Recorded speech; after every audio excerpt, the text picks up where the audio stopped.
একটা ওয়েবসাইটে অনেক জায়গাতেই আমাদেরকে ইমেজ ইউজ করতে হয়। কখনো আমাদের ইমেজকে রাউন্ডেড করতে হয়, কখনো সার্কেল করতে হয়, কখনো বা থাম্বনেল আকারে প্রকাশ করতে হয়। এই কাজগুলো আমরা খুব সহজেই বুটস্ট্র্যাপের মাধ্যমে করে ফেলতে পারি। সো চলুন আমরা দেখে নিই কিভাবে বুটস্ট্র্যাপের ক্লাস ইউজ করে এই কাজগুলো আমরা খুব ফাস্ট করতে পারি।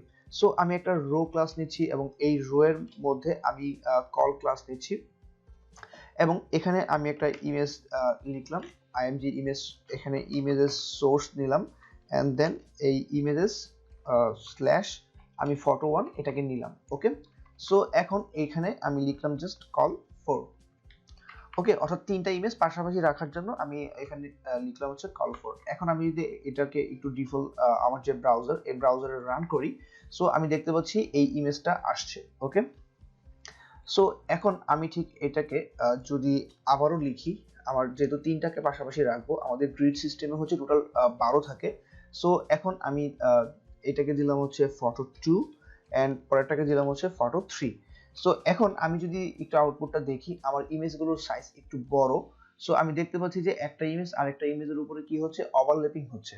সো এই কাজটা যেন না হয়, তাহলে আমরা কি করতে পারি, আমার এই ইমেজের ম্যাক্স উইডথ সেট করে দিতে পারি 100%।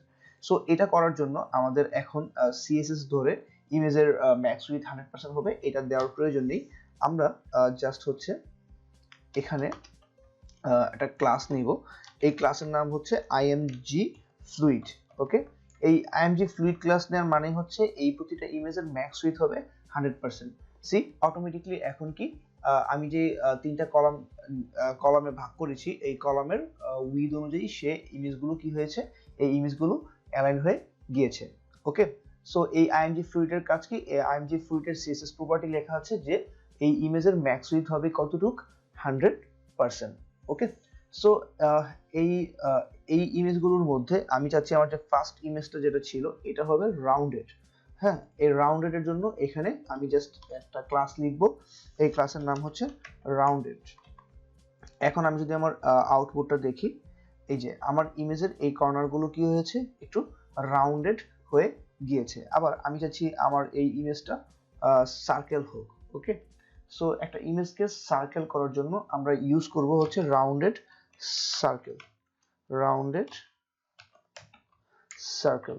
এখন যদি আমি আমার এই মাঝখানের ইমেজটার আউটপুটটা দেখি, এই যে এটা একটা সার্কেল ইমেজ হয়ে গিয়েছে। এন্ড দেন লাস্টে যেটা রয়েছে এটাকে চাচ্ছি আমি এটার ঠিক চারপাশে একটা বর্ডার থাকুক এবং এই বর্ডার আর ইমেজের মাঝখানে একটু গ্যাপ থাকুক, যেটাকে আমরা অ্যাকচুয়ালি বলি হচ্ছে থাম্বনেল। সো এটাকে আমি লিখতে পারি হচ্ছে img thumvnal। ওকে, সো আমি যখন এই ইমেজ থাম্বনেল দিব, সো আমি এখানে দেখতে পাচ্ছি যে প্রতিটা ইমেজের এই চারপাশে একটা গ্যাপ রয়েছে এবং একটা এই গ্যাপের ঠিক পরেই একটা কি রয়েছে, বর্ডার রয়েছে।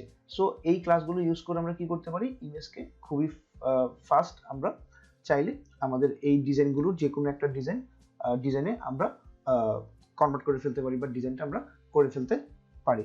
ওকে, সো গাইস, ইমেজ দিয়ে আজকের এই লেসনটি এই পর্যন্তই থাকছে। ভালো থাকবেন সবাই এন্ড দেখা হচ্ছে নেক্সট লেসনে। আল্লাহ হাফেজ।